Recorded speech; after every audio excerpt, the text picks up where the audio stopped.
அனைத்துலக சினிமா ரசிகர்களுக்கு சினிமா கொட்டகையின் அன்பான வணக்கம். 1941ஆம் ஆண்டு வெளிவந்த அனைத்து படங்களையும் வரிசையாக பார்த்து வருவதில் அந்த வரிசையில் இப்போது நாம் அடுத்ததாக அறிந்து கொள்ள இருக்கும் திரைப்படம் ராஜா கோபி சந்த் என்ற திரைப்படமாகும். இந்த படத்தினை ஜோதி பிலிம்ஸ் என்ற பட நிறுவனம் தயாரித்திருக்கின்றது. பகவான் பாலவ் என்ற இயக்குனர் இயக்கியிருக்கின்றார். இவர் வட இந்தியாவைச் சேர்ந்தவர். ராஜா கோபி சந்த் என்பவர் வட இந்தியாவில் வாழ்ந்த ஒரு மன்னர் ஆவார். இவரின் வரலாற்றை சொல்லும் கதையாகவே இந்த திரைப்படம் எடுக்கப்பட்டிருக்கிறது. குறிப்பாக ராஜஸ்தான் மற்றும் பஞ்சாபி கலாச்சாரங்களில் துறவு பூண்ட ஒரு அரசனின் வாழ்வை மிக தெளிவாக எடுத்துரைத்த படமாகவே இது இருக்கின்றது. இந்த மன்னரின் தந்தை பல மனைவிகளை மணந்து போக வாழ்வில் திளைத்து இறந்து போகிறார். இதனை கண்டு கலங்கும் கோபிசந்தின் தாயான ராணி மைனாவதி தன் மகனும் இப்படி பெண்கள் வாசத்துடன் வாழ்ந்து இறந்து போகக்கூடாது, என் மகன் உயிருடன் இருக்க வேண்டும், மரணத்தை வென்று வாழ வேண்டும் என்று கோபிசந்திடம் இதை கண்ணீருடன் தெரிவிக்கிறாள். இதனை கேட்டு தன் தாயிடம் நான் என்ன செய்ய வேண்டும் தாயே என்று கேட்கிறான் கோபிசந்த். அதற்கு தாய், எனக்கு தெரிந்த சித்தர் ஒருவர் இருக்கிறார், அவர் பெயர் கோரக்நாத், அவரிடம் நீ சீடனாக சேர்ந்துவிடு என்று அடுத்த நாள் அழைத்து சென்று சீடனாக சேர்த்து விடுகிறாள். மன்னராக வாழ்ந்த கோபிசந்த் இப்போது துறவ வாழ்வில் என்ன இருக்கிறது என்பதை அறிந்து கொள்கிறான். முழு துறவியாக மாறுகிறான். கோபிசந்தின் குரு கோரக்நாத் கோபிசந்தின் துறவரத்திற்கு சோதனையை நடத்தும் விதமாக உனது அரண்மனைக்கு சென்று நீ பிச்சை வாங்கி வா என்று அனுப்பி வைக்கிறார். கோபிசந்த் அப்படியே சென்று அரண்மனை வாசலில் நின்று பிச்சை கேட்கிறான். தாய் மற்றும் மனைவிகள் ஓடி வந்து அரண்மனைக்குள் உள்ளே வரும்படி கெஞ்சுகிறார்கள்.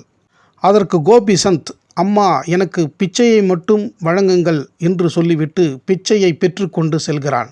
கோபிசந்தின் பல மனைவிகள், கோபிசந்துடன் பிறந்த தங்கை மற்றும் பல அரண்மனைவாசிகள் மன்னர் கோபிசந்த் இங்கு அரண்மனைக்கு வேண்டும் என்று தாயிடம் அழுதவாறே முறையிடுகிறார்கள். உடனே தாய் மைனாவதி அந்த கோரக்நாத் சித்தரிடம் சென்று என் மகனை எனக்கு வழங்குங்கள், அவன் இல்லாமல் என்னால் வாழ முடியாது என்று கெஞ்சுகிறாள். அதற்கு கோபிசந்த், அம்மா இப்போது நான் குருவின் மகன், உங்கள் அதிகாரம் இங்கு செல்லாது, என்னால் அரண்மனைக்கு வர முடியாது, என்னை மன்னித்து விடுங்கள் என்று சொல்கிறான். ஆனால் தாய் மைனாவதியோ மகன் வேண்டும், நீ அரண்மனைக்கு வா என்று கெஞ்சுகிறாள். மகனின் காலில் விழுந்து கேட்கிறாள், தாயே நீங்கள் என் பாதத்தில் விழக்கூடாது, அது மகா பாவம் என்று சொல்லி தாயை எழுப்பி வணங்கிவிட்டு எனது துறவற வாழ்க்கைக்கு தடையாக இருக்க வேண்டாம் தாயே என்று தாயிடம் சொல்லிவிட்டு அங்கிருந்து கிளம்பிச் செல்கிறான். மகன் சென்ற பாதையை பார்த்து கொண்டே அழுது கொண்டு நிற்கிறாள் அந்த தாய். இதுதான் இந்த திரைப்படத்தின் கதை சுருக்கமாகும். இந்த படத்தில் மன்னர் கோபிசந்தாகவும் துறவி கோபிசந்தாகவும் அழகு நாயகன் நடிப்பு செல்வம் M.K. ராதா அவர்கள் மிக சிறப்பாகவும் அழகாகவும் நடித்திருப்பதாக அன்றைய பத்திரிகை தகவல்கள் மிக விபரமாக எடுத்துரைக்கின்றன. இதர நடிகர்கள் மற்றும் தொழில்நுட்ப கலைஞர்களின் விபரம் எதுவும் நமக்கு கிடைக்கவில்லை. ஆனாலும் காணாமல் போன படங்களுள் இதுவும் ஒன்றாகவே இருக்கின்றது.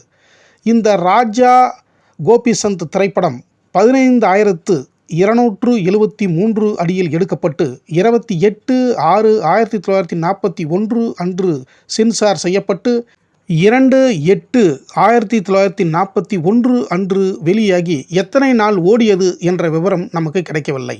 M.K. ராதா போன்ற உயரிய நடிகர்களின் நடிப்பை காண முடியாமல் போனதன் காரணம் இது போன்ற நல்ல படங்கள் காணாமல் போனதுதான்.